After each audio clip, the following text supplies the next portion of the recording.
Oh, hey. Welcome back to Unstable Creatures Podcast with me, Selena. On today's episode of Unstable Creatures Podcast, we have an up-and-coming local Brevard comedian, a BET invitee. Nick Cannon follows him. He's an impressionist. He's hilarious, funny guy. We have a great conversation. We talk about crashing out, being in your 20s and falling in love, making dumb decisions, making TikToks, and the vibe. So on today's episode, we have Dorian, Gayle. I got chicken, ducks, and roosters on the farm. I'm just beating back with Susan the alarm. Johnny ate the grass, he's moving on a bong. Gypsy blisters never sing for long. I hope I'm not wrong, I hope I'm not wrong. I hope I'm not wrong, I hope I'm not wrong. I hope I'm not wrong, I hope I'm not wrong. I hope I'm not wrong, I hope I'm not wrong. Have you done, you did Alex's pod, right? Yes. How was that? It was good. Good, yeah. Yeah, it was, man, I like the fact that you two are getting out there. Mm-hmm. That inspires me a lot. Yeah. I'm super happy for y'all. Yeah, thank you. We appreciate it. I really do. I really appreciate people that take time out of their day to just say nice things, because I feel like we don't do that enough. You know what I mean? I feel right. Especially comics, they don't. Right. I feel like we don't give each other as much feedback as we should, or we don't really watch people's set like we're supposed to, or we don't really give people that opinions like we should be. Oh, so. This is time. This is time invested. This is wow. Yeah. It's very it's Goodwill, it's Temu, it's Shein. It's not really, this couch is from Facebook Marketplace. Right. No, this is really cool. Yeah, it was something that I always wanted to do, was have a podcast. I always wanted to have a pod. I had the name, I had the logo. Right. I had everything a long time before I did it. Same thing, you think about doing stand-up way before you actually start doing it, you know? It was the same thing. And then once I kind of got to a point where I was you know what, I think I'm ready to commit to it. Right. It was super easy. Things just fall together as they're supposed to. It's a good combination of Frankenstein and Einstein and Barbie and it's very there's me. A butterfly here and a sign that says Bud Light with the strawberry that's playing pool. Yeah, it's very me. I wanted it to be a personality thing. You know what I mean? Wow. Yeah. Where did you get the name of Unstable? Where's that inspiration come from? It's I know you're supposed to be interviewing me, but I just... No, it's fine. It's fine. I like when people ask questions. I feel like some people don't ask questions because they don't think they're supposed to. But so actually, genuinely, no one's ever asked me that. So I can be fully transparent about it. So I always loved the name Unstable Anything, because I feel like I am an unstable person. Right. So I liked that word. And I remember a long time ago, an ex-boyfriend actually called me an unstable, animal. He called me an unstable animal. That's what it was. So that kind of, I talked to my therapist about it for a while, and that name kind of resonated with me. But then I actually went onto Google and just typed in a name generator, and I just put the word unstable and then animal. And I said, give me 10 variations of this. Right.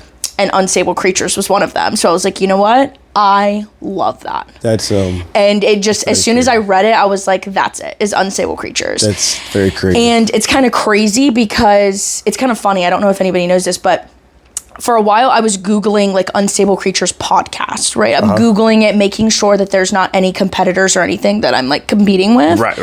Yeah. Then I find a video of an old clip from Mad TV, right? It was forever old. It's from the 90s, which I guess isn't that long ago. But I think it was from Mad TV or something. And there's a guy and a woman fighting. They're in a relationship and they're arguing. And he calls women unstable creatures. He yells it at her and he's like, oh, you women are unstable creatures. This whole thing. And I was like, I am obsessed that that's also connected to, you know what I mean? A man calling a woman an unstable creature. I thought it was kind of cool. So, that's kind of where the name comes from. And I feel like it definitely resonates. It fits. It's exactly what I want it to be. Because we're all just unstable creatures. Yeah, there's no bias to that. None. There's a... Unstable is, we're living a life we've never lived in existence, that we've never existed before, so it's not possible for one or the other to be Yeah. Unstable side. Yeah, absolutely. Everyone's unstable in their own way. I'm glad you took it and you did something with it. Yeah, I am too. It's going great. It's fantastic. I'm super stoked. I'm happy that you're here. I'm happy I get to have people on. Thank you. I feel like you're like a I don't know how to explain it. I feel like everybody sees you, but nobody really knows you. Okay. Do you feel that? I think so. Yeah. Because I feel that way about you. I'm like, I've done shows with him. I've seen him like a bunch of times, but I genuinely don't know him. Like, I really. identify with the title of your podcast. Yeah. Yeah. So, Unstable Creature, a lot of people, they see what I show. I do show. Yeah. I post and I got the social media, and I have the public persona. Right. And whatnot. But a lot of people don't know like the backstory. Yeah. Is that intentional? Or do you feel like it kind of just has happened that way? I part of it's not. You were talking about a ex of yours that called you unstable. I have a whole nother situation. Oh, really? At hand. Yeah. You got the right cup because we're gonna need that. I love that. Let's get into it. Yeah. When I started doing stand up, I was 16. Mm-hmm. I was around when I wanted to do stand up. I was 16. Okay. So after that, I went into my high school year, my senior year. I was going in there 17. I did musical theater, TV productions, chorus. I hosted talent shows, and I became what the kids called me the funniest kid in school. Okay. Exiting that. Now, I came from a single parent household, Christian background, didn't smoke, didn't drink, didn't have sex. I was in my 20s maintaining all of these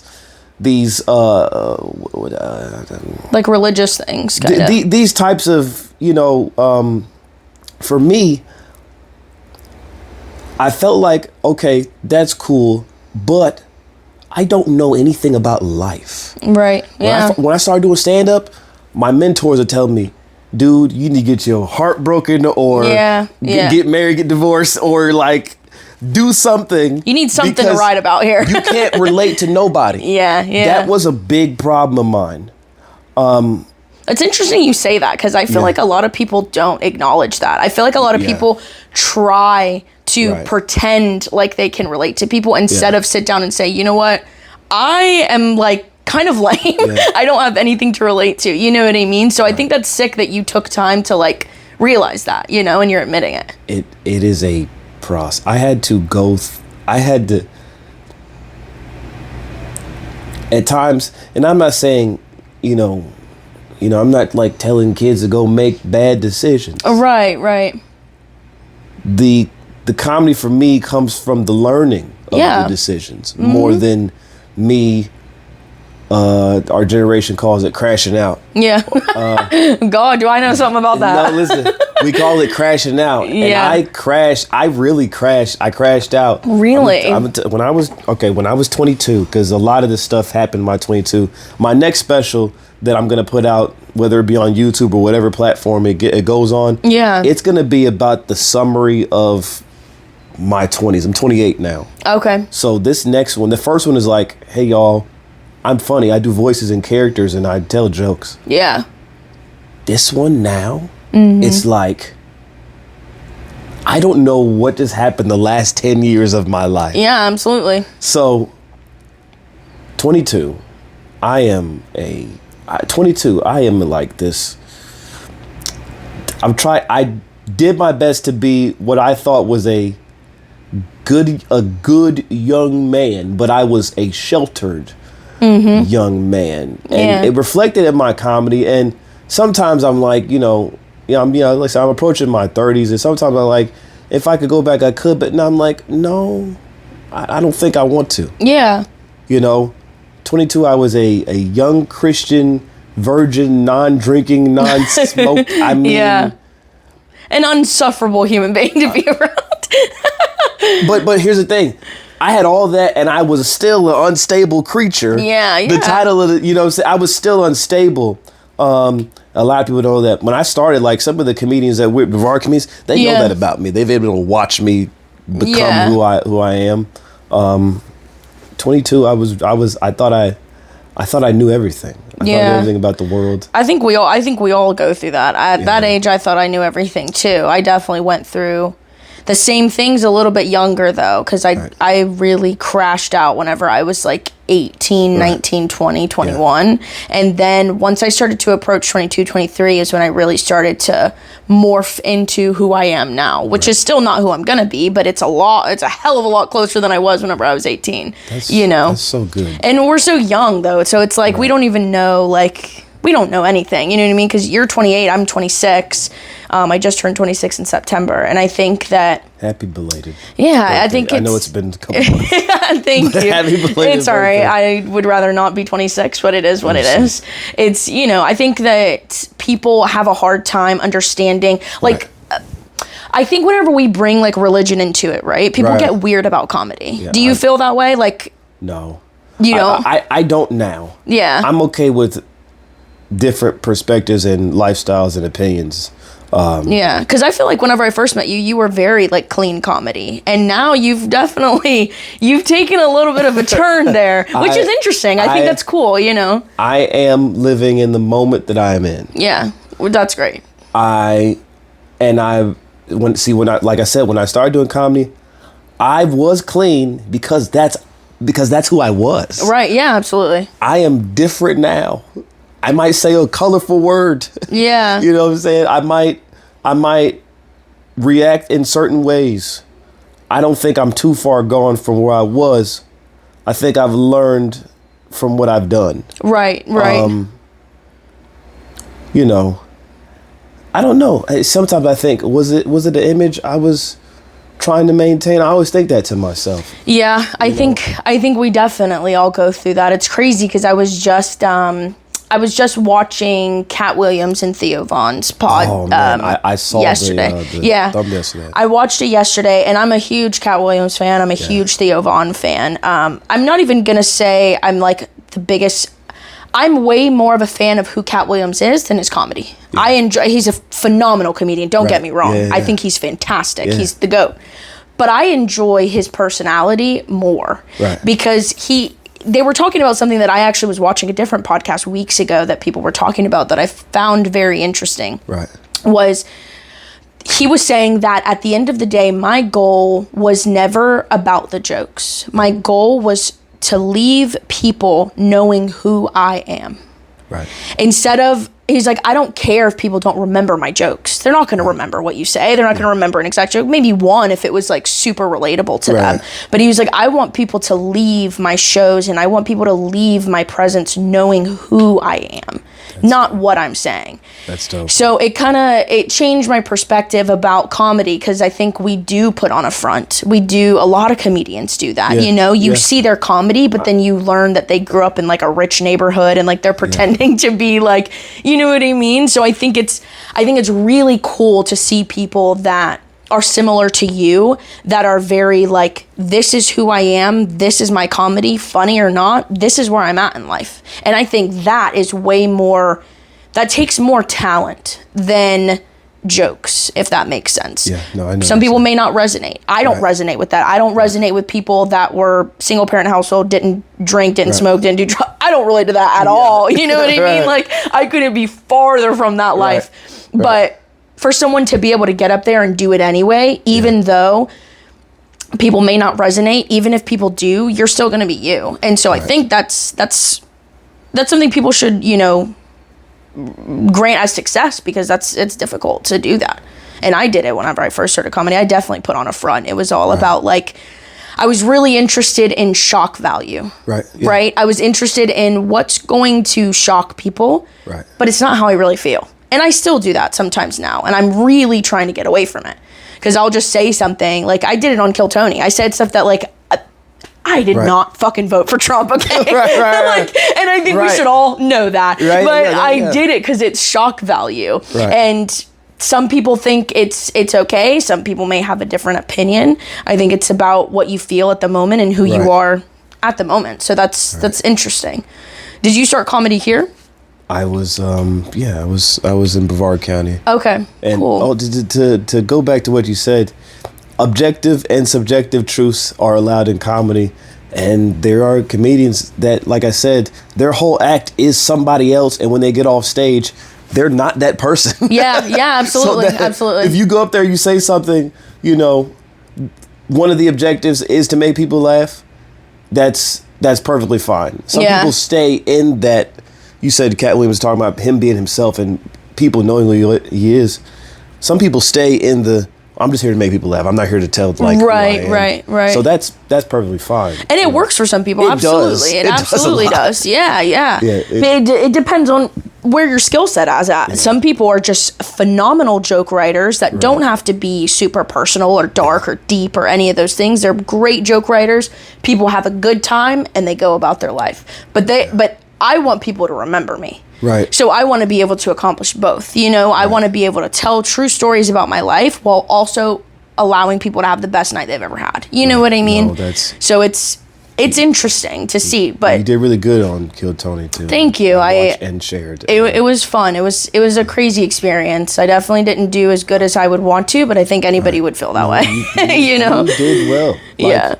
What? There's people that go up there and they completely don't know what they're doing. Yeah, you went up there with an objective, and then sometimes people go up and they just tell jokes. You had a flow, emotion. Yeah. Everything was moving. Like, some people were like, set up, punchline.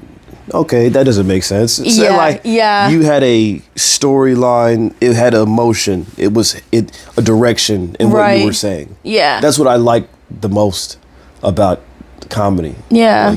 I appreciate that. Your set was really good. Yeah, I appreciate that. It's definitely, I feel like I always had an opinion about how bad people do, and it just, even people that I've seen in person that I know that have gone up and their set was just not as good as it could have been. Until I experienced what it feels like, then I was like, oh, I completely understand. Because the nerves and the amount of people and the lights and the pressure, I mean, just the aspect that you only have 30 seconds to process what's about to happen. I completely get why people would fuck up. No, that you did good. Yeah, thank you. I appreciate it. It's crazy. I started comedy here, and I'm here to really open up. My mother's from Jacksonville, Florida. My father's from Kingston, Jamaica. All right. Yeah, so those are two different backgrounds. Yeah. My father didn't grow up with parents. Okay. My mother grew up in a family of 4. My father, he came to this country. He always tells this story that I don't ever believe. When he says, Jamaicans always have crazy stories about how they got here. Sometimes, and it changes every other year. Yeah. He's like, I was sitting under a tree, and a bird said he was Jesus, and he was like, you're going to America, and not that the next day I was in America, have my green card immediately. I said, that's not how that works. No. Yeah, to them that's exactly what happens. They're literally Jesus Christ himself came and picked me up and put me here. Right, and I'm like, that's... Or they're like, I swam across the ocean with my bare feet and hands. I don't know where he got these stories with no money, no clothes, no shoes, and look what I've done for you. He has these fortune cookie sayings, Oh, okay. Hey, Dorian, once upon a time, there was an elephant. But remember, that elephant was a walrus. And they both taste delicious. Yeah, it's like, okay, all right. That's hilarious. You're saying I'm not going to have teeth? What are you saying now? Yeah, and they just leave it for you to figure out. You interpret that how you do. He's cool. I have a great relationship with him. I called him a couple years ago. My mother, she grew up Christian background.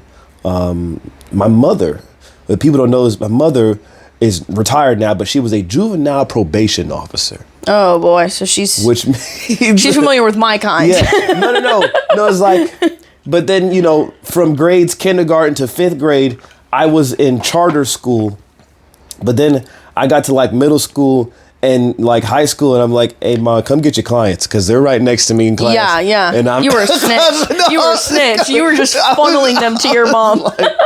Hey, this one cut his ankle bracelet off today. I want you to boy. You probably need to go get on his case. That's crazy. That's how I grew up. So yeah. I wasn't a cop kid or a lawyer kid or a preacher's kid, but I was in that kind of a goody two shoes. Yeah, somewhere in there. I feel for the lawyer kids and the cop kids and those types of I know they're the worst ones, and they have the money to get away with it. Yeah, they are. Screw those kids. I'm telling you, like I said, I wore uniforms in my charter school I went to, kindergarten through 5th grade. Then I got to I went to Palm Bay Academy. No, let me not skip 6th and 7th. I went to a Christian school in 6th and 7th. I'm not going to say their name. Okay. Those kids are the worst kids I've ever seen. Oh, yeah, absolutely. In my entire... Absolutely. Something about accepting Jesus Christ into your heart makes children go insane. And I'm like, yo. Yeah, it's bad. Y'all are worse than... When I got to public school, terrible. In high school, it's like, okay, everybody's weird. That's a skater kid. That's an athlete. Right. That's a nerd. This is a cool kid. He doesn't talk. He runs like anime, Naruto all the time. Yeah. Whatever happened to good old food fights? Yeah, whatever happened to food fights in the cafeteria in regular school? I'm in Christian school, 6th and 7th grade. They're hazing children now. It's bad. They are cussing and I'm like, yo, you're doing that right now with this... We have to tuck our shirts in. It was actually a Mormon that told me about 2 Girls, 1 Cup. And just knocked on my door and just told me about it. I'm like, yo. Isn't it terrible? We get in trouble for tucking our shirts in and not wearing belts. Yeah. And tying our shoes correctly. And you're explaining to what bukkake is to a 7-year-old. I mean, make it make sense. It's bad. So I had a different experience growing up. From being sheltered to unsheltered to being around different types of kids. Oh, okay. So... You're so strict that when you go to school, you just forget about everything. So, the decorum and composure is out the door. It's bad. That's what I learned. When I got to high school, and I was at that age, everyone was kind of finding their own identity. And that's when I was like, I'm already class clown, man. I want to just take this further. Right. So I was at 16, 17, coming from the background I came from. I have siblings. I have a sister, I have a brother, and I have a couple other children. Shouts out to my dad. Yeah. They do have a lot of children. Yeah. That's one thing about it. Listen, my dad called me sometime and be like, hey, this sibling, I've never heard of them in my entire... He's actually 2 months old. He's just born. Yeah. That's crazy. Here's a fun fact. This is something that people don't know. Me and my sister, my half-sister, whatever she wants to identify me as, I'm not saying names, but me and my half-sister, okay, so we have the same dad, different moms. Okay. And you've probably heard me say this on stage, but this is my real life. Yeah. My mother has the same first name as her mother. Oh, interesting. And it's confirmed they're 2 different women. These are 2 different women. Now is your dad different ethnicities, or is do you have white siblings, Hispanic? My father did what he did, and loves them all. That's yep. He was collecting them like Pokemon. Got it. Okay, love that. We are 60 days apart. Really? Oh, so he was putting the work in. Yeah, I think if I'm correct, it was in the middle of summer and he was living his life. Days apart. Her mother's white, my mother's black. That's not a joke. That's my real life. Okay. All right. So he really, yeah. That's my real life. Who's older, the white or black? I don't. Or white or you? I'm older than my sister. Okay, by 60 days. Yeah, Interesting. What not to do has been laid in front of me already. Yeah, it's interesting. Parents do that. Yeah. Parents show us what not to do, and some parents show us what to do. And I said, my mother, she grew up, and she became, my grandmother, she worked with children like daycares and things. She was more like a caretaker for children. Okay. So my mother kind of grew up wanting to do the same thing, except for the kids that are bad, I guess. Yeah. She went to the University of Florida, played tennis in college. She also played the violin as well. Wow. And queen. She was in her church chorus and things that sort. So when I told her, hey Ma, I want to go into, this. She was confused at first. She was like, "You can do that?" Like she was a little bit confused at first. Yeah. But now that I've done BET red carpet and have my name in certain places. She understands. It's kind of shifted her perspective about where like things can go. Yeah. I feel like I had to work. I feel like a little bit of part of me had to work to convince my mom that I could really do this. And then when I got a little bit of motion, she was like, okay, yeah, you can do it. But she always told me, is like, I might have been 9 or 10 when I did an impression for the first time. Oh, really? I think I was like 9 or 10. I mean, I'm a mid 90s baby. I was born in 1996. So, okay. By the time I was 5 and 6, Ja Rule, 50 Cent, Nelly, and Eminem, and that whole era was going on. DMX and those guys. So I remember being young, trying to sound like Ja Rule. What would I be without my baby? Like, I'm 5 years old. Yeah. Trying to do this impression and when I started developing this personality, 3rd, 4th, 5th grade. Oh, and also, by the way, not only did my mother, serve as a juvenile probation officer, she also would substitute every now and then at my school. She was like your teacher sometimes? Yes. Oh, that's embarrassing. In my class, it was like she dropped me off at 8:30. It was like, I love you, son. Have a great day. I get to class. What? What is my mother doing here? What? No, you were just over there. What are you? That's hilarious. Oh, man. I banned my parents from ever coming to school with me. Banned. She's always been invested into the future. So, when I was younger, people say, well, Dorian, how did you go down the line of becoming a comedian? No, I was educationally motivated. Yeah, at a point in time when I was in 2nd grade, 1st grade, kindergarten, 3rd grade, and that's where it stopped. At 3rd grade, I was done at that point. After you had to glue the cotton balls onto the sheet, you were absolutely finished. It was like, I had my vision was getting bad. I had just got glasses. And in the 3rd grade? Yeah, I think I was. Oh, you had like those goggle glasses, like the cute little ones. Well, not until I played sports. I had to have the little granny ones that you got to tie in the back. And they're like rubber. Yeah. So no, I've had the goggles before. Okay. Unfortunately, I've had the goggles. I get all types of Urkel and whatever names, but I got called Urkel so much. I was just like, did I do that? Like I would be doing the impression. Yeah. So, but no, going through those things. It was the glasses for me, and I'm like I'm starting to embrace it. I didn't really talk. I would do my work. The last time I remember making AB honor roll was in the 3rd grade, and that's the last time I remember. Yeah, and that's the last time I remember my mother's substitute teaching. I honestly can't even remember the 3rd grade, even if I tried. I mean, the 3rd grade was really traumatic for me. Let me think.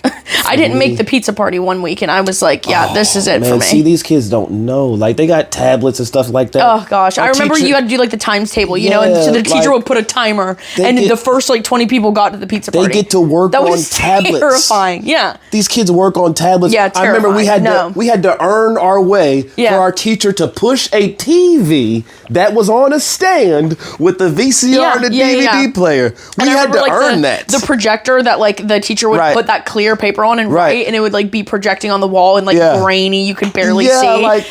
That's not. And I remember the peer pressure of everything was very competitive then. It was very much you have to be the fastest one, smartest one, and those are the kids that get rewarded. Yeah. If you do this the quickest, you finish all these AR points, you're rewarded for being fastest and the best. You know what I mean? So it was very don't forget those kids the kids that were they felt special because they went to the next grade for reading or math or something like that. Yeah, and now we're all diabetic and autistic. So it's I don't know if that's working out for us. I remember I think I was in the 4th grade and I went to the 5th grade class. I got to walk I thought I was so cool because I got to walk to the other class to read the book. Yeah, exactly. And they were you got, AB honor roll, so then you got to go to Disney World for the day, and you're like, Jesus, I made a C in gym. Cut me a break. The reading, I remember the reading assignments. You have to read 10 books in the month, you get the Pizza Hut coupon. Yep, exactly. The Pizza Hut coupon, you get to go to Pizza Hut, get you a whole pan pizza. Like, it was our rewards. No, I remember, like, they used to do that, but because we, like, lived in the middle of nowhere, it wasn't even that. It was, like, you got a, like, Dollar General coupon for, like, a Dollar General. That was, like, an hour away. And you got, like, $5 off of, like, $25. Oh, man. Yeah, they're like, oh, if you go to the Piggly Wiggly, there's a guy named Ron that'll give you, like, a pack of pork rinds there. So it's like, what are we even doing this for? You know what I mean? And you had to, like, do your... And the other thing that I always hated, too, is, like, in our generation of school, they, like, everything was about being in front of other students. Like, all the tests and, like, the speeches and the presentations and all that was about being in front of students. And so then not only did you, like, have to get a good grade, but you also had to present in front of, like, all these kids that are telling you to kill yourself. You know what I mean? So it's like, what's happening? And now we all have anxiety. So it's like, that was, like, engraved in us. Yeah, you know, I don't... So, it's like, insane. A kid that wanted to, like, say, you know, I want to be a stand-up comedian now, or just a comedian now, I think they can start earlier. And I think that's something I always was like, man, I wish I would have started when I was 10 or 9 or one of these. Yeah. You know, because they have the devices that we got to witness develop. Yeah, absolutely. Right? We got to witness, we got to see YouTube come out and MySpace, you know, and then, you know, Facebook become that and Twitter become what it was, Instagram. We got to kind of see that. But also, like, the time era before all of that harbored the best comedians of all time. You know what I mean? So it's like, maybe technology, they have that more on their side, but pre-technology, like, social media and Instagram and Facebook and all that, where there was just low quality cameras and TV and character. That was like the best comedians of all time were in that era. A lot of character building. A lot of character building. Adversity that I went through a little bit. Yeah. It wasn't until high school, and even when I was in high school, from 2010 to 2014, you know, I still had a lot of personality developing. Like, everybody wasn't completely bowing their heads to their phones. Like, right. It was like the very beginning. It was the beginning of that. When, like, the iPhone 2 came out. You know, it was we were really hitting it with the iPod Nanos. Yeah, you know, I was still developing my personality. I was listening to Fireflies by Owl City on my iPod Nano, sitting in the middle of my room on my Powerpuff Girl TV. Yeah. Like, I remember that. So, you know. And that's when we had no worries. Being millennial, are we millennials? I don't know how this. You're technically you are a millennial. You're in the safe range, but my age, for some reason, 1998 is either Gen Z or millennial. It's like in the middle, where like no one knows. 1998 through what? Because like I know, like 1998 and 1999 are like the 2 years that it depends. Like I've seen on so many people refer to them as either, but then I've also seen 1997 to 1999 be in its own category because it's like. We were end of millennial, beginning of Gen Z. So, like, in our time era, we got the phones. But you still count as a 90s baby. Still count as a 90s baby, but we're, like, on the cusp where we got to experience life as a child without phones. Right. No technology, no social media. And then as we started to reach puberty and, like, high school, then social media and stuff started. Okay. Not as relevant as it is now, but it started. So, it's like... We kind of are in this weird thing where we experience both. We understand both, but as we started to reach 14, 15, 16, Snapchat, Instagram, Facebook, all that stuff really started to take off and started to matter. You know what I mean? So it's like we're in it's a weird thing because I remember like tablets weren't a thing, iPads weren't a thing. Like, you know what I mean? We didn't, there was none of that. You know, that's a very good point in terms of generation and what categorizes so my father, I mean, if I'm correct, I'm not trying to throw his age out there. I think he was born in the 60s. My mother. Okay. Yeah. My mother and they were born mid civil right, the 60s were like, Oh yeah, that was a bad time to be. So many assassinations. Yeah. It's like I think the 60s put fear in America. Oh yeah, absolutely, absolutely. I couldn't even imagine. I think the 60s, but I mean. But then it's like also there's so many like sick parts of the 60s that I'm like, God, I would kill to go back from like 65 to 69. Right. I'd kill to be like 20. Right, and it's like, you can't be a woman, you can't be black, you can't be young, you can't be. Yeah. But it was also like houses were like $7. Yeah, so I'm like, I really would love at the same time, it's like, man, I would go back and like, if I could go back, a bunch of money in the stock market and then fast forward. Yeah, exactly. Yeah. No, I would come up with Apple with my bare hands. Like I will invent an iPhone with my bare hands. No, I literally would go back to that because it's like it's so crazy to live in a world where like Cybertrucks just aren't a thing. That's like not even thought of. You know what I mean? But those were the first innovators. Like we're around this technology. All those Steve Jobs and those guys, they were outcasted because they thought differently. Yeah. Just like a Carlin and a Pryor and shoot. Well, you have to think anybody that's like ahead of their time is going to be thought of as a weirdo, maniac, crazy, all these things. Yeah. And I'll even be controversial to say like the closest our generation really would have gotten to it is like Kanye West before the bad, stuff. Yeah. But he's like a prime example of that. Like, I don't know if you've watched his documentary, but back in the day when he was like just starting out, I mean, people thought he was a lunatic. People thought he was crazy and ended up being a, musical genius. You know what I mean? So it's like they used to dissect humans and like they thought that was nuts, but like we wouldn't have anything we have now if it didn't take those measures. Like you had to like get dead people and dissect their brain and all these things for us to have any of the stuff that we have. So very, very true. It's one of those things that time I see somebody or meet someone that it's like, oh, they're, a little bit weird, a little bit interesting. It's cool because it's like one day they're not going to be weird or, they're not going to be a maniac. One day it's going to all make a lot of sense. Right.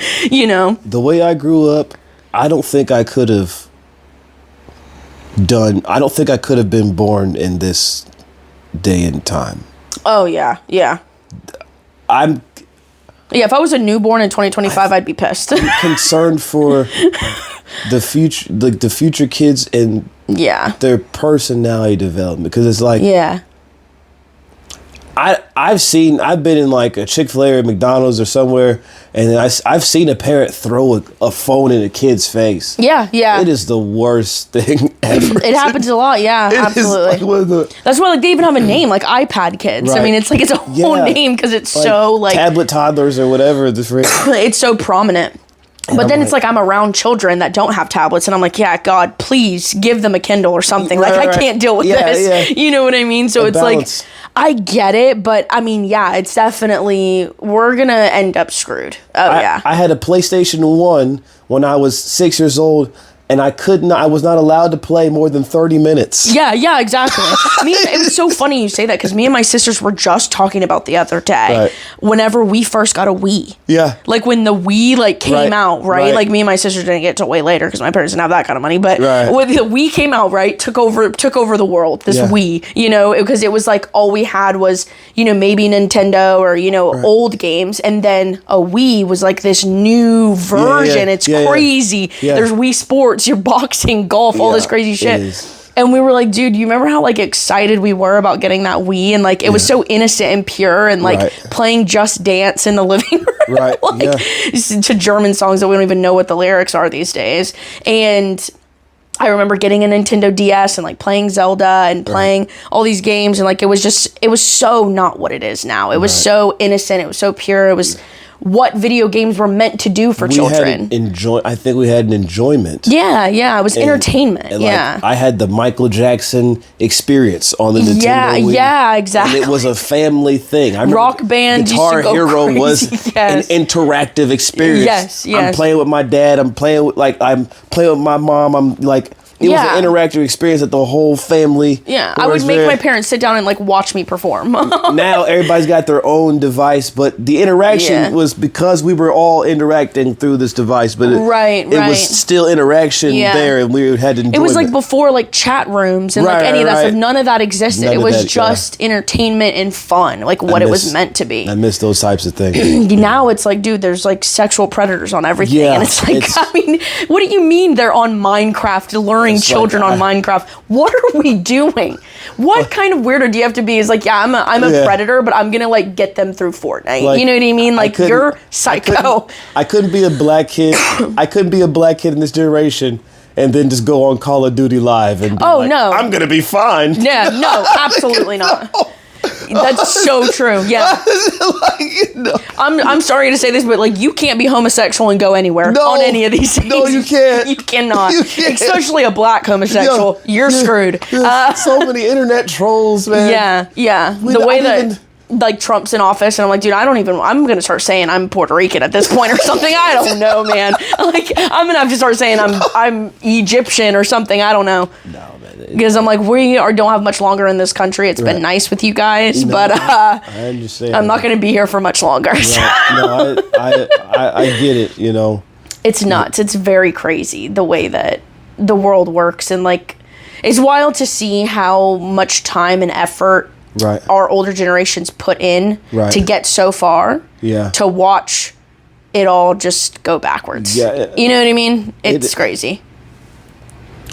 You know, I agree. Yeah. I find gratitude in the time that I've been able to exist and be alive. Yeah. Because I have seen both sides. Yeah. Of a lot of life. Yeah. Taking it back to, like I said, me in my 20s, you know, I describe my 20s as two things. Grief and heartbreak. Yeah. Right? I got this joke where I say, you know, I'm stuck between grief and heartbreak, but I'm better at grieving than I am at heartbreak. You know, when my uncle and my great uncles and my family members, when they passed away, I used what they did in life as inspiration, and I was able to do great things. Yeah, yeah. Because I'm good at grieving.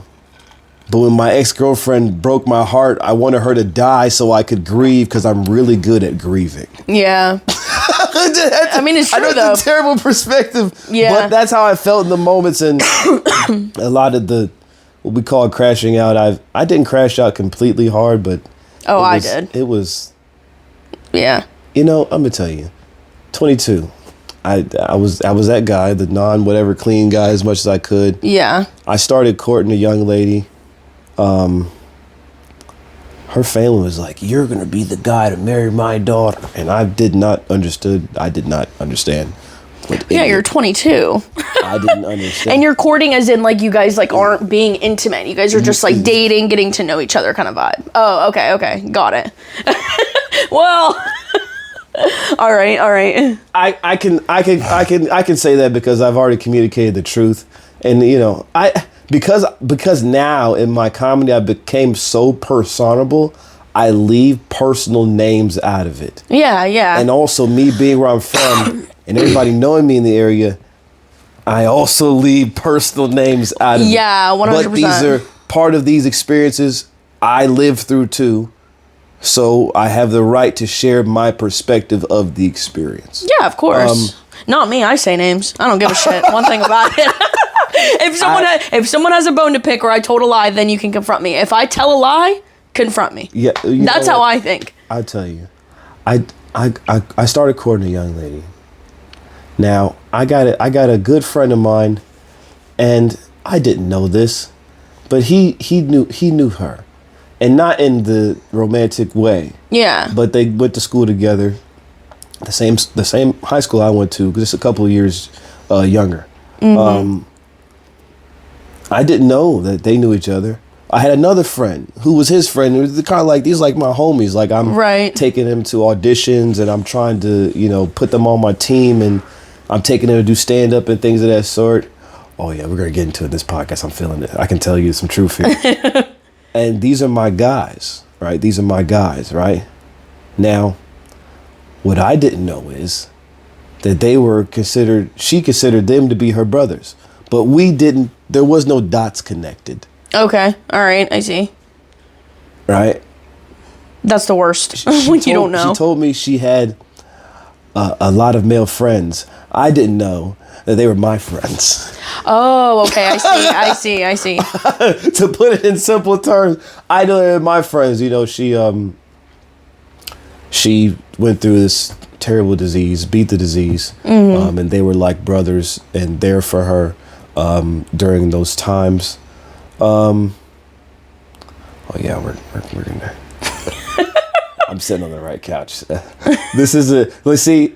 I feel different now. You're not Gayle King. I don't have to like tell you a bunch of fabricated stuff. Right. But I know I started courting a young lady, and then my closest homie, when he found out, he was like, "You probably should not do that." And I'm kind of confused at him. I'm like, "Why shouldn't I?" And he's like, "Man, if it goes wrong, it can look bad." And I didn't understand what he was saying, but. Let's try to make a long story short. I court a young lady. We get our associate degrees together. Okay. Our families meet. They're taking me to birthday parties and holiday parties. And you're intertwined. Family gatherings, and I'm like almost damn near adopted. Yeah. Into this this family that is like, you're the guy. You're a nice young man. And it was a lot, and it was a lot for me. And I'm going to go back to me coming from a family that was not what a lot of people would describe as unstable. We were just in different locations, right? Yeah. My mother's side of the family is more unit. Yeah. I grew up with my mother and me in a household.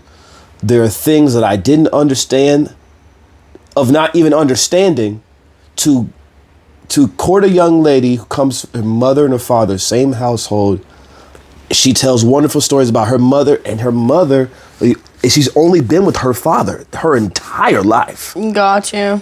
So now, you know, yeah. It's like unconventional to other people, but it's all you've known. It's not. I'm taking it different. really seriously. Yeah. And I'm like, okay, and this is a family of 4. I mean, to me, that's what I would dream of when I was younger, because I didn't have that, you know. And I was a kid. I didn't understand why is my father not in my household? Why is my mother not my father? Why is my family unit not it? Yeah. Because I'm an adult now, I can analyze it more. Right. You know? Yeah. My father had to become the man he had to become. Right.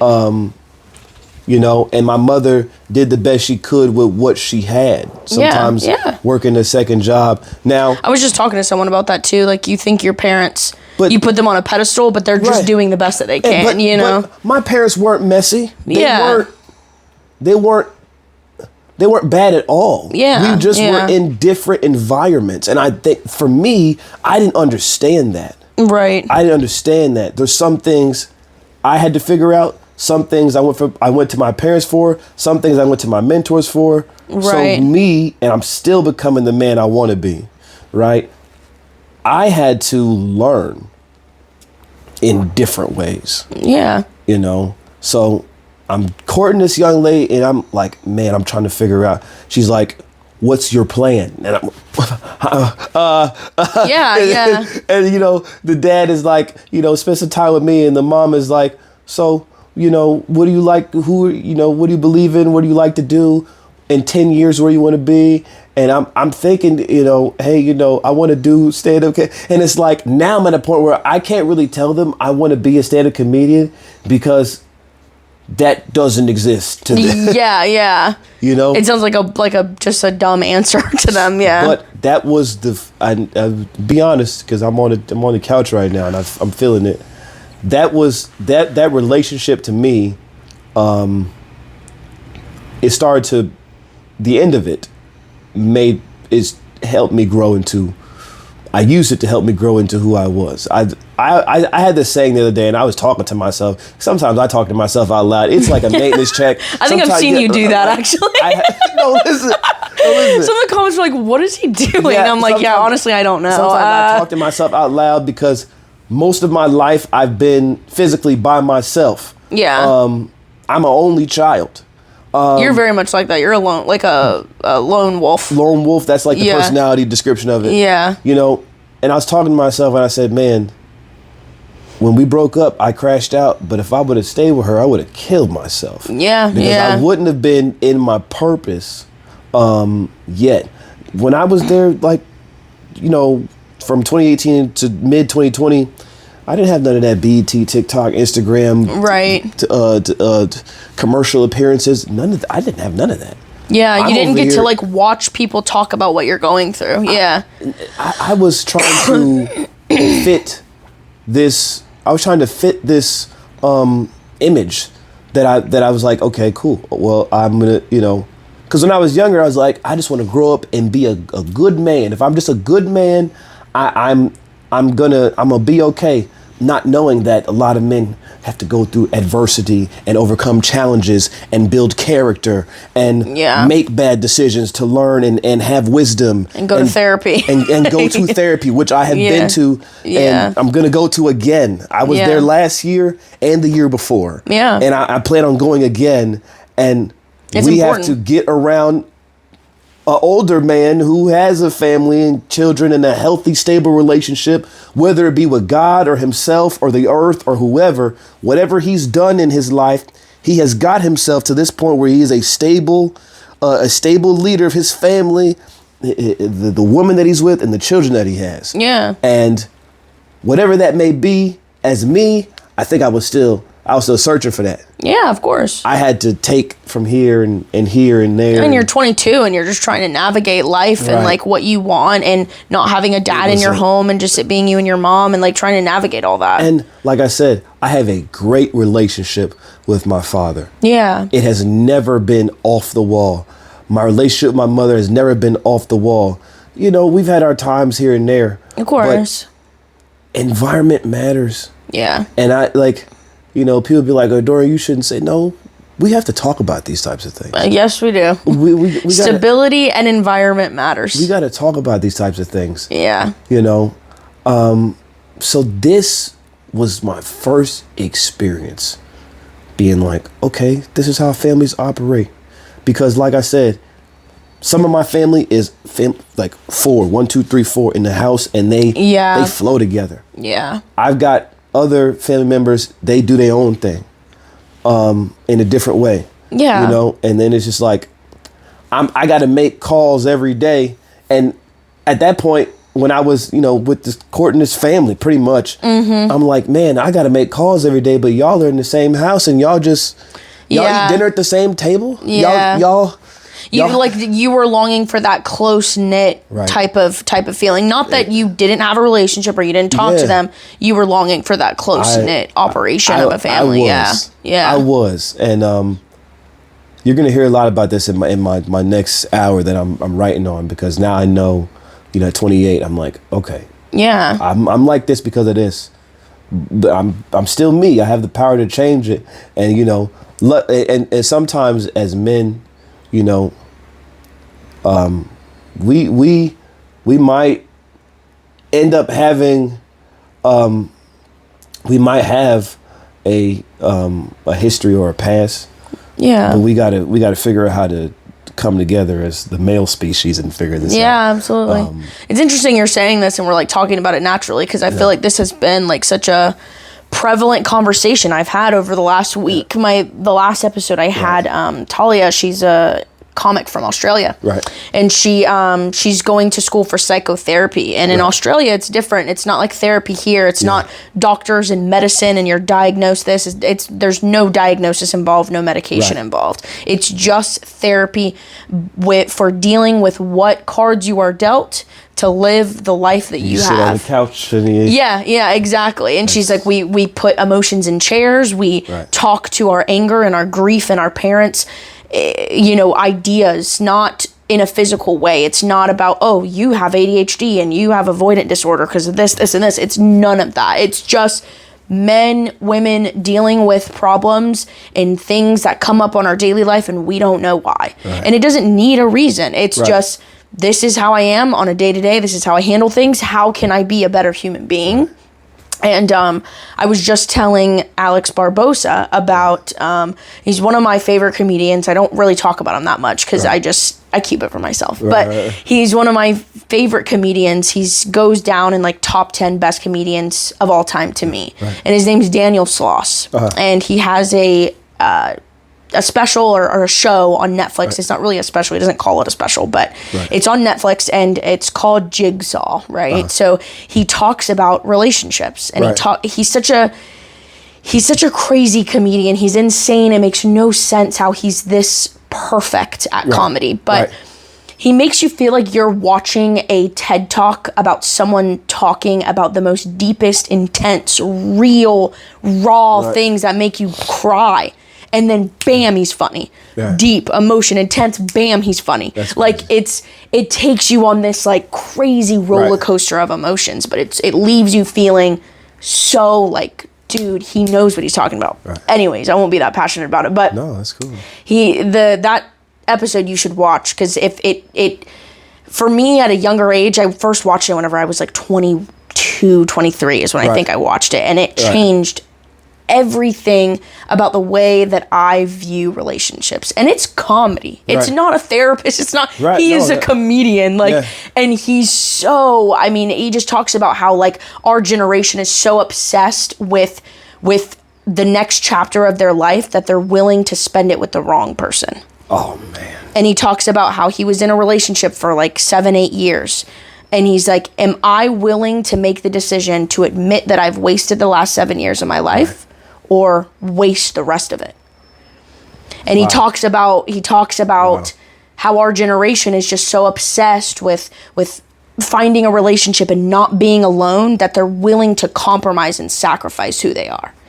And he's like, and men do it the most because men are the ones that make the decisions in a relationship. They're the ones that, make more of the decision about what do I want to do, career, that's just kind of the role that society's allowed you guys to take. Not that it should be that way, but that's the way society's allowed it to be.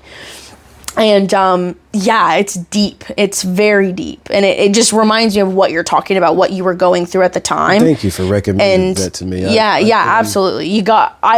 Anybody that really genuinely asks me about what I'm watching, what I'm into, I preach about it. I could talk about it for a long time. and I feel like your couch is a safe space. So yes, that's what I want it to be. I want it to be a safe space. I like this already. Yeah. And like I said, I felt the need to share those types of things. And yeah. Well, it's good though, because it's like what I said at the beginning of the pod. I feel like I'm very honest and transparent with people. I'm open. That's what this whole podcast is about. And I was talking like whenever we decided to have you on and stuff. I was like, I really want to like get down to it with Dorian, because I feel like everyone sees you, everyone knows who you are, especially comics. Everyone sees you, everyone knows you. People have opinions about your comedy, but nobody knows like who you are, if that makes sense. The kid that had ADHD when he was younger that couldn't focus and had to I went through a braces glasses phase. I got contacts on for the last 15 years of my life, just pretty much I was mouth was all, they used to call me, I don't know, the wreck train track or whatever. I don't know. I got all types of called names. So I'm gonna tell you. Oh yeah, me too. Here's a significant thing about me. I got tired of being the good guy. Yeah. That most men do. I got tired of being the good guy. Yeah. And I don't know why. Like, I know now what I learned from doing that and doing things because I genuinely wanted to do them, and doing things is like, man, it's exhausting. Yeah. Now, luckily, through my crashing out, I haven't created any children. I haven't damaged anyone. I haven't gone to jail. I haven't like done those types of things. Yeah. And as men, we do that sometimes. Like we'll. Yeah. I told you how I came up. We'll do that sometimes. We'll create broken homes and stuff like that, and on our way to figuring it out. Yeah. And I've been blessed enough not to do that, and I've been really reckless. So, like, whatever you believe, the universe, God, or somebody's watching out for me, because absolutely. My crashing out process was it could have been worse. Yeah. I was courting that young lady. I was able to put a plan together of, okay, cool. Well, if I go to this school, they got an entertainment business degree. That's college, right? So I tried to like throw that plan together and mash it together and present that to her parents. And present, even though I want to just go on and figure out how to get a manager and a tour and a social media following and things of that sort. But it's like, I can't do that because even though I'm an unstable creature, I have to have stability in order to sustain something that I need. Sanity. Correct. Yeah. You know, what's her name? Taylor Tomlinson? Yeah. She had a special that she put out, and she was like pretty much talking about, can you have the superstardom and have your man or woman or who you want at the same, like her relationship? Absolutely. I think that's what she was referring to. Me and Alex Barbosa talk about that often. You know, and I think that's where I was at. I was like, oh, I don't know if this is going to be a good decision, because it was a decision, really. Yeah. It is. It's like you're at a crossroad and you have to choose, because I didn't start comedy young. I started it, almost 2 years ago now. So I was, into my era of maturing and into my era of becoming an adult and living on my own and doing these things. And you have a crossroad to choose between. And it's not even like star fame, money. It's not even really that. It's more so time. That's what it's about. It's okay, I'm because I'm still at it now. It's like I'm 26 years old. I have a crossroad, right? It's either all of my time and dedication goes to comedy and my podcast and making this work, or my time and dedication goes to staying home, being a wife, having children. Right. That's the two crossroads. You get to have them at the same time, but one of them comes first. You know what I mean? One of them has to come first. It's either I have a child now and then I, try to do this and make it work, or I keep doing this and I do this, and then children and marriage come later. You know what I mean? I don't know how they do it. I look at my idols. I look at my idols. I'm like, man, I don't. How do y'all? Yeah. So, I made my decision and I exited. It was just a very mature thing for you to do at 22. I was 24 by the time I exited. I was 22. Okay, that makes sense. Yeah, but that's still amazing. Like people that are able to do that. And I crashed out so hard. The same year I got accepted into the university, I flunked out of the university. Yeah, I had to move back to hometown, tell my parents, hey, I didn't marry the girl, and I'm also not in school anymore because I flunked out of that. Yeah, and I remember the feeling of like, what in the world am I going to do? Of course. I had just made a TikTok account, and I kid you, this is 2020. So in like November, December, I just started making content. I started doing like the Chris Rock and the Chris Tucker. Yeah. And it started going massively viral. Yeah. And this is like some hope for me, because I needed hope. Because like I said, I thought I wanted this path of life, but I didn't see me being mature enough or ready enough for that. Yeah. And I tried to convince myself that this is what I wanted. Yeah. And that is almost self-sabotage in itself. Yeah. Because you're lying against yourself, even though you're working hard to try to achieve this thing that, yes, it could be good for you, but you're sacrificing a part. And if that's not been discussed with your partner, that is a major thing. Yeah. Man, you've got to watch Daniel Sloss's special. You have to. Yeah. I watched it again today. It's like my 20th time watching it. And it's insane what you're talking about of how you've got to watch it. Yeah, it's going to change everything. Are you single right now? I am single person. You've got to watch it. Put that on the internet. You have got to watch it. It's going to change your perspective about being single, about relationships. I mean, all of it. And I'm in a happy relationship. Right. It's not about that. It's just, everything that you're saying is you're going to resonate with it so heavily. It's wild that I was just telling Alex about it today. I just watched it again today because I was like, I need to watch it again because it's so good. And he's talking about, it's crazy that you're saying like you're trying to fit these things into your life because you think that you're supposed to do this. Because he talks about that. That's why it's called Jigsaw, because it's about a puzzle and you're trying to like jam pieces in there that just make sense. Oh, I need to put, school in there. I've got to have college. I've got to put this girl in there. I've got to put money. I've got to put a child. And none of these pieces go together, but you're forcing them in there. And before you know it, you're like, I mean, this puzzle's screwed. This is not a full picture. I got these puzzle pieces from like 8 different boxes. You know what I mean? So it's like, it's crazy that you're saying that because it's a real problem that a lot of people have where we are willing to do so much to fit into a standard or be accepted, and we're willing to do so little to just be ourselves, because being ourselves is way scarier. Putting yourself out on the internet, making videos that people see, putting yourself out there for internet haters, family, friends, people you went to high school with, all this and that, to see all of it. That's hard. Like, for me, being on Kill Tony, that's the only thing I can really relate to as far as like the internet thing, because I knew that I wasn't thinking about it until after, but after I got on and it was like a couple days later and I'm like finally processing what happened. To remind you again. Very well. You kind of think like, man, I really put myself out there. And it's vulnerable. It's hard. And people that choose to do it all the time, like on TikTok and make videos, and no matter what it's about, comedy, get ready with me's, all these people that do all these things on the internet, you're really, I mean, it's a vulnerable thing to do. Like, it's not easy. And I've seen you get hate. Like, I've seen people, comments and stuff. So it's like, I can't, it's hard. When I started going and I said, you know what, let me just put some more effort into this. Yeah. It started taking off for me. Yeah, and that's so cool. That was 2020. By 2023, let's go to 2022. I had a producer who contacted me through Instagram.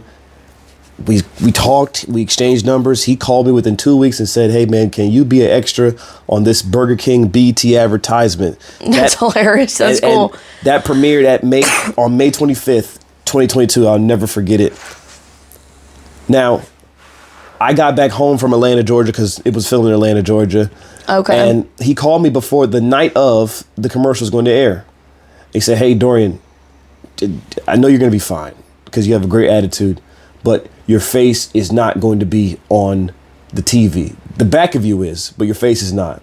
Now, we're about to jump on this big old Zoom call full of these other content creators and actors that are on here. Okay. Out of everybody here, just keep believing in yourself, and I'm going to see what I can do. The commercial airs May 25th, 2022. And at this point, I had built like 100,000 something followers on TikTok. Okay. And around like 19,000 on Instagram or something like that. That it aired. And I was excited just to see a part of me in something that I was on. Of course. On an international platform. I'd kill in a Burger King commercial. 2 weeks.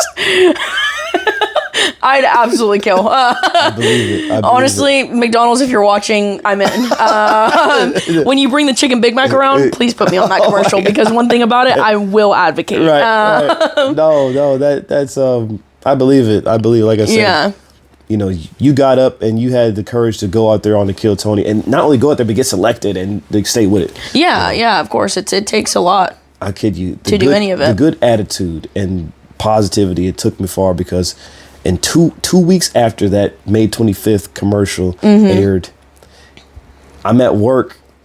You speak at McDonald's, I'm a kitchen manager at McDonald's. Okay. So wait, now or then? Right now. Right now. Okay, hell yeah. Right. I'm about to swing through. One thing about it. No, I love y'all, by the way. I'm putting away folded eggs and hot cakes. Specifically, I remember this. I have photographic memory too. He called me. He's like, hey, Dorian, my boss loves you. Matter of fact, he's going to get you out to the BET Awards. Oh, man, I'm just joking. How's your day? And I said, stop playing with me. Oh, wow. And then he said... The way I would have thrown my phone in the fryer. And then he said, Nah, man, I'm serious. That's crazy. So. And he just did this because he, like, just to be transparent, he did this because he just felt like he saw something in you. Like, you came to that. He was like, I'm really taking a liking to this guy. I put in a lot of... He said I had the most gratitude. Okay. And I not like I had the most, like... You just had a good attitude about it, yeah. I had a lot of gratitude. Because he knows every time we get on the phone or I text him or we communicate, I'm always saying thank you. Like, to even get to this point. I'm super grateful for people that have supported me growing up and things that have happened. Like I said, I'm not completely huge or whatnot, but I'm just really grateful for the community of people that have supported me. Absolutely. And I try to give back as much as I can. I test comedians, you know what I'm saying? I've tested you a little bit, you know? Yeah. You know what I'm saying? But I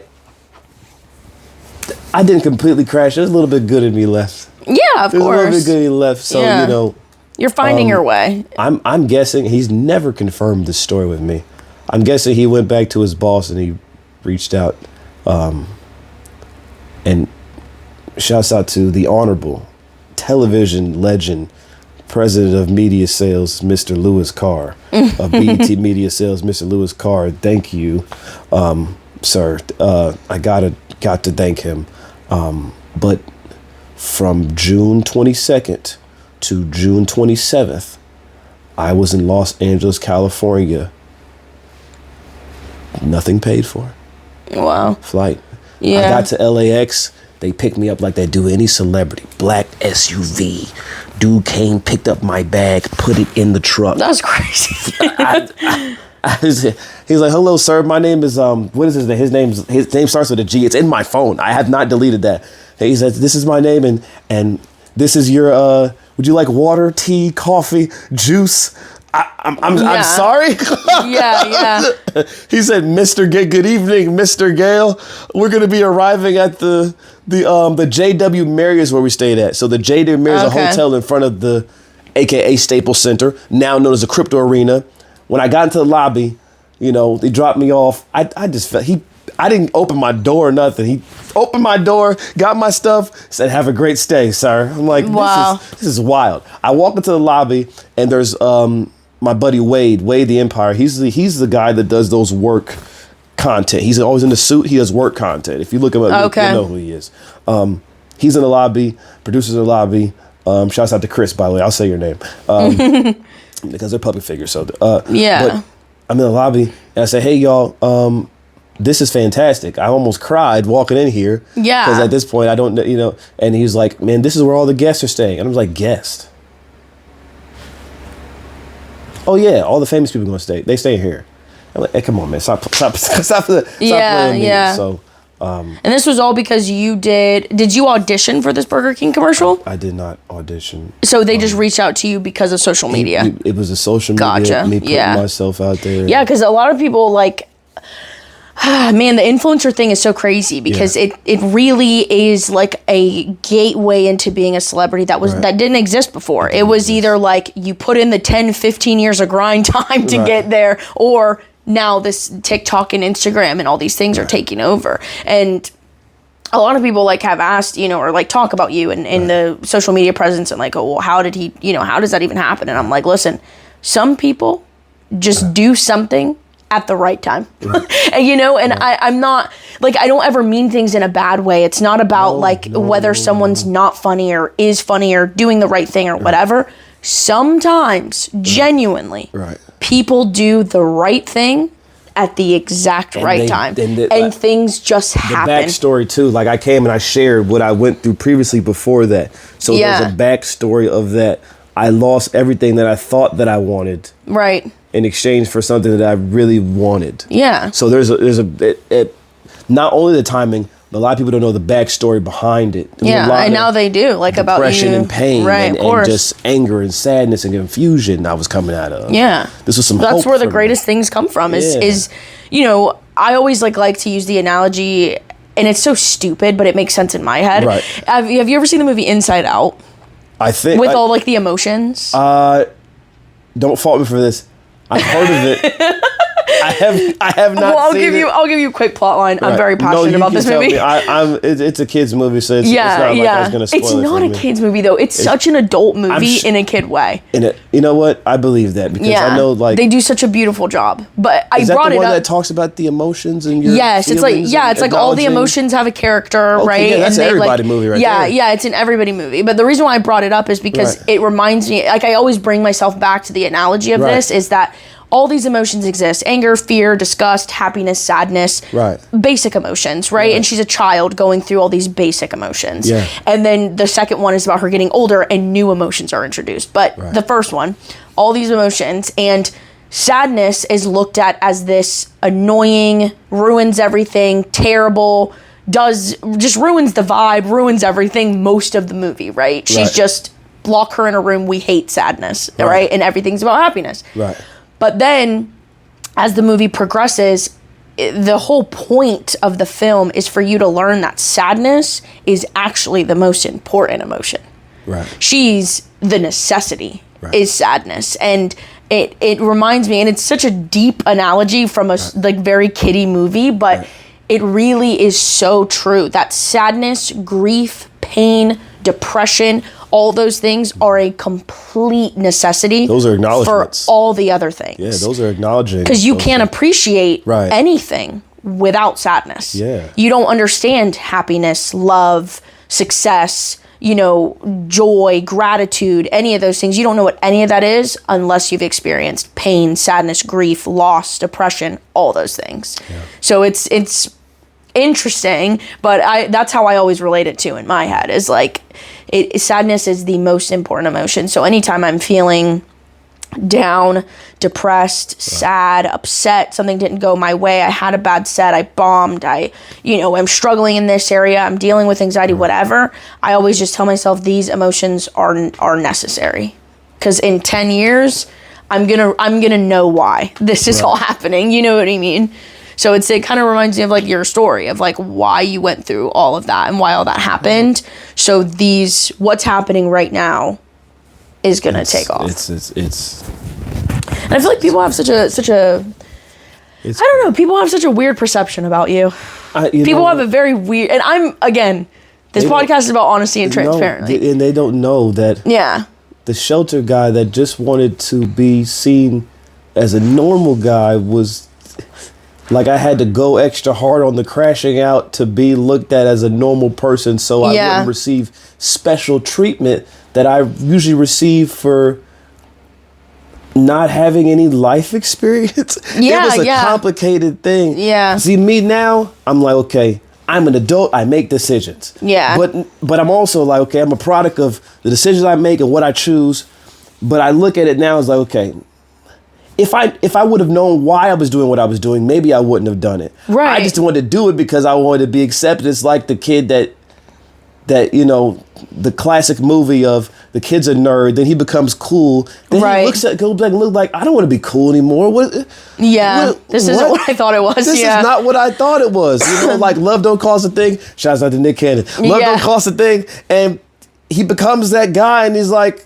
His friends don't recognize him no more. Like, like, dude, you changed. Like, this is not you. That's me. Yeah. That's me in the sense of like, okay. Yeah. I wanted to be this guy. This is not what I wanted. Yeah. It's overrated. And I think like by people having an opinion or like a weird perception of you, I think it's just more so people like because the comedy scene here is very close knit, and I talk to everybody. Like it just is what it is. Right. And the perception of you is so interesting because people, don't really know you. Right. So it's like, who is he? You know what I mean? Like, people are going to care less because they don't really feel like they know you. Right. But also, a lot of people have an opinion about your comedy. Oh, I don't think he's funny. I think the impressions are played out. Blah, blah, blah, blah, blah. Right. Whatever people want to say. Yeah. And I always try to I have the opinion, and I always say, I don't ever speak for you or speak for people, but I'm an opinionated person. So I say, look, he went the influencer route. What's wrong with that? Like, he got on TikTok at the exact time that he was supposed to, blew up, and now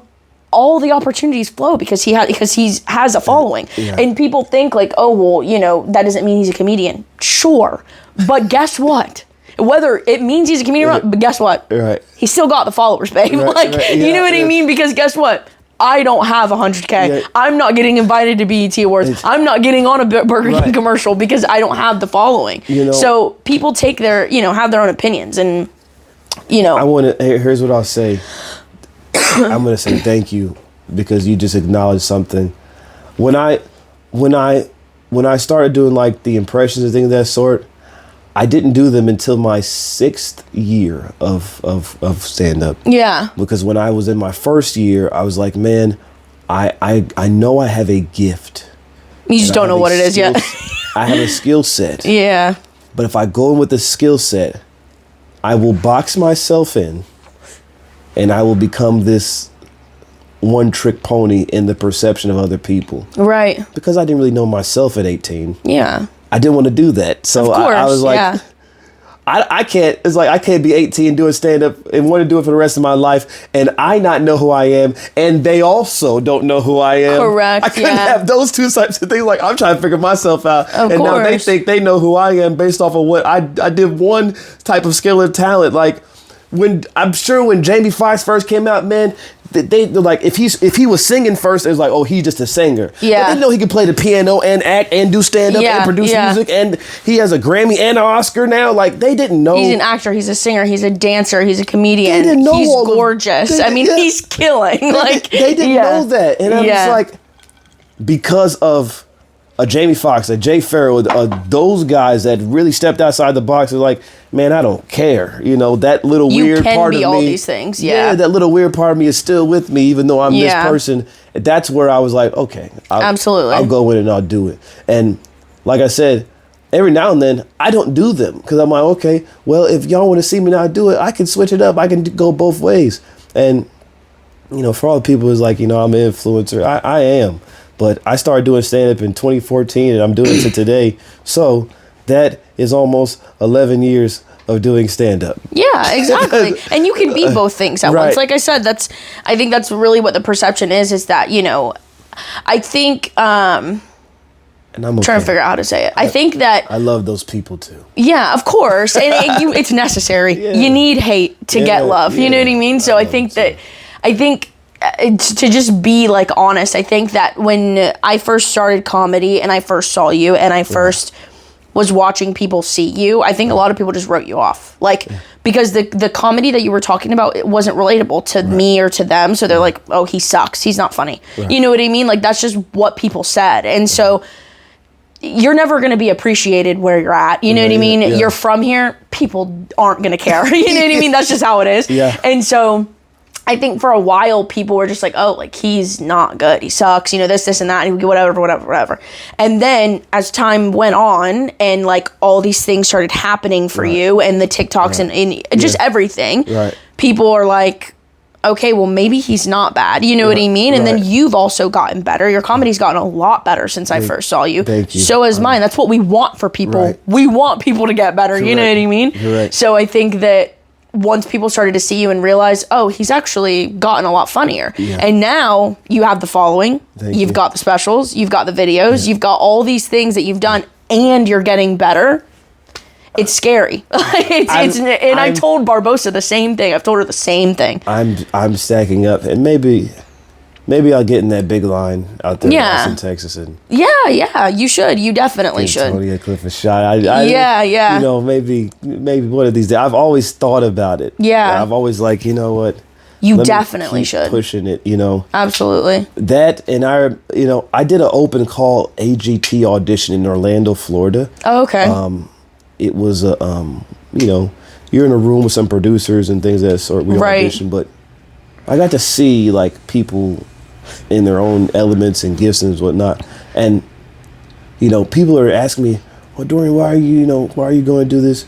Isn't it early? It's like, man, you don't understand, man. If you got to go for it, you got to go for it. Yeah, absolutely. I've done talent shows and auditions, and not just within comedy, but I've gone outside of the comedy world and done like hosted a talent show or a community meeting and just working on my public speaking, sharpening of the skills of that. Yeah.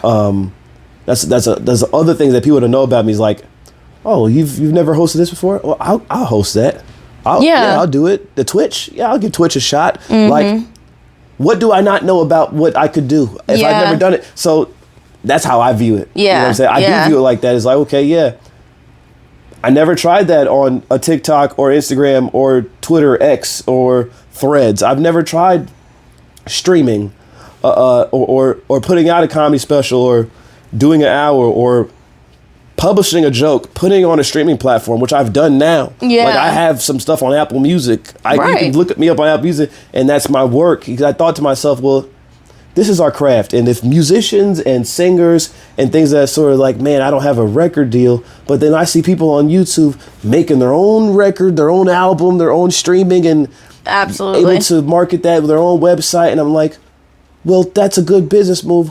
We need to do that here in our craft. Absolutely. So, yeah. It's very true, yeah. You can find me on YouTube and I have writing credits and things of that sort that I'm like, no, this is how I can do it. And I'm inspired by other crafts as well. Like, yeah, I listen to a Kendrick or an Eminem and I'm like, they have a hook, a bridge, a chorus. So they have a setup, a storyline, a punchline, and a callback, and I get motivated by other people's crafts. Yeah, absolutely, absolutely. It is like I listen to this. I feel the same way. Like watching people play sports, watching people play music, watching people do comedy, watching people dance, art, all those things, because it's very inspirational. It's inspiring. Yeah, and even in the technical part, it was like, okay, laughs per minute and premise here, and then he connected that story. Like, I've been a student. I'm still a student of stand-up. Like, I'm still a student of it. And now, like, I've been on YouTube the last couple of weeks teaching myself how to play the keyboard, looking at videos play the keyboard. So I'm like, man, shoot, I watched Jamie Foxx do it. Man, he's ridiculous. I got an impression of this singer. If I can play the piano at the same time, come on. Yeah. That brings another element to my show. And then I'm looking at people that are multi-talented, and then they'll go to one environment and do that skill set, and then go to another environment and do that skill set. I'm like, that's two different streams of income. Yeah. So why not would I not go do this? Absolutely. So I'm like, what? Yeah. I can make money doing impressions one day. If they don't want impressions and jokes, I can do a whole nother set. Yeah. I'm like, that's why they always say multiple sources of income. That's, you know what I mean? It's multiple sources of talent, multiple sources of income. And my dad's always said people that are willing to try everything get good at almost anything. You know what I mean? Because it's like, I think so. Like you said, you don't know what you're good at until you try it. You have no idea. And when you're this early on in like the peak of, when you're this early on in the rise up of things, you are figuring everything out. You have no idea. Like, you have no clue what the future holds, what you're going to do, how things are going to look. So it's cool to hear somebody that's humble, that's, like willing to do anything, willing to try anything, because you're willing to fail at anything. I'm grateful. And those are the kinds of people that are worrisome, because people don't do that. You know what I mean? Like, it's a good thing. I'm grateful for everything that has happened to me the last 10 years, my entire life. I'm really grateful. I'm on this Unstable Creature podcast. I know. I'm glad you got to come. It was fun. We had a great conversation. This is a great experience. Yeah, I'm glad. I'm glad you got to come. I'm glad you got to. Your couch is, not only am I sitting on it, but it's hugging me with warmth and joy. Yeah. Embracing all the vulnerability and things that I just expressed. Yeah. Yeah, that's what we wanted. I want people to come and just be able to be themselves and talk, and that's what it's about. It's about getting to know people, because I think people are sick. I think people are cool. I think people have amazing stories, and human beings are cool. We are doing a lot, and it's interesting. There's still some genuineness left in me. Yeah, that's good. I haven't gone completely like untrackable. I'm unstable. Yeah. I'm not untrackable. Right. Like, you can find me. Yeah. And I can find me. Yeah. And I think I'm cool with both of those people. That's awesome. Me, myself, and I. So that's the most important thing. Is at the end of the day, we want to be okay with ourselves. Right. So yeah. Do you have any shows before we end? You want to plug any shows, anything you got going on? All your social media will be in the description. If you have anything I don't have any shout out shows. Shouts out to everybody. Mother, father, God, devil, every devilets. Yeah. The haters, the supporters, the angels out there, the people that provided, man, people that give me rides and sent me money when I needed gas and people that you know, my job that employs me, and the people that have given me opportunities to speak and just a platform and a microphone like yours here. Yeah. I'm really grateful for everybody, because they've all contributed to something, and I've taken a piece of everything, and I'm doing my best to give it back. Yeah. I'm doing my best to return the favors, and I'm doing my best to really give a helping hand. Yeah. You know, and it's something that a lot you might not have heard about me. I'm a big share of others. There was a point in time when I was doing comedy, I would share other people's art more than I did myself. Yeah. They may not tell you that, but if people are like, man, why is he receiving all this? I really do share people's stuff. Yeah, you care about people's success. Anytime I can, I share it. Yeah. You know, even if someone rubbed me the wrong way, I share it. Yeah. You know, and I would share a lot. Artwork, dancing. I'll comment on your video. I'll subscribe. I did a lot of that, more than I did myself. Yeah. And I do think, just to add, when I saw that it was cool to do that. Like I said, whatever you believe in, that all that energy, it ended up returning back. Absolutely. So 100%. It's not. You get out of this world what you put in it. Yeah. It's not a coincidence for me, because I've put out what I've received. Yeah, absolutely. My dad said it best. I did a pod with my parents, and he made a statement that really resonated with me, and it is resonating with our conversation now. He said, I hate the term self-made millionaires. Right. Because no millionaire is self-made. Yeah. It takes a lot of people to reach success. So he's like, I don't ever want anybody to ever use the term self-made millionaire. You're not self-made anything. You are village-made millionaire, because it takes parents, jobs, everybody that you just shouted out, everything. Anybody that's ever given you a chance, an opportunity, a share, a like, a comment, a subscribe, everything is plays a part in success. And I think that it's a good thing to live your life by. It's a good thing to end on. It's a good thing to think about every day, especially when you're on the grind to what your dreams are. Because your dream is to be successful, to be famous, to be this thing that you have in your head.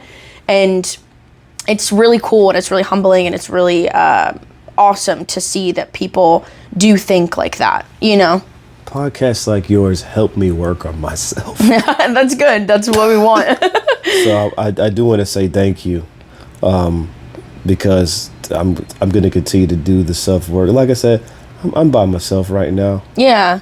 I'm not approaching no one, and I'm gonna be okay. I'm just gonna continue to do the self work, and you know, selfish it's not always a bad word. It can be used in bad terms. Yeah. But there's a good selfish and a bad selfish. Yeah, absolutely. And being selfish is necessary sometimes. Right. Yeah. Right. Other people call it self-care or something like that, but yeah, I think in this season of my life, I'm in a good part where I'm like, you know what, maybe I can finish school and go back and do it for me this time before I think about or consider anyone else entering my life or presenting myself to somebody else's life, or you know, let me continue to work on the relationships I have, my friends or business and things of that sort. And those things all add up to the investment. And I appreciate my time here. We appreciate you coming. Thanks so much. Thank you. We always go like this. You have to... Do you know how to do this? What is this? This isn't a gang sign. No, okay, not a gang sign. Sure. It's how you say bye. This is a heart. Yeah, this exactly. This is a heart, you guys. Bye. Goodbye. Watermelon garden size of King Kong. Watermelon garden size of King Kong. Glasses shattering, million fractions on my face. I can't seem to put them back together in one place. Fractured on my fingers, swollen tongue is out of taste. Cut down all my trees, I'm catching monsters by the lake. I hope I'm not wrong.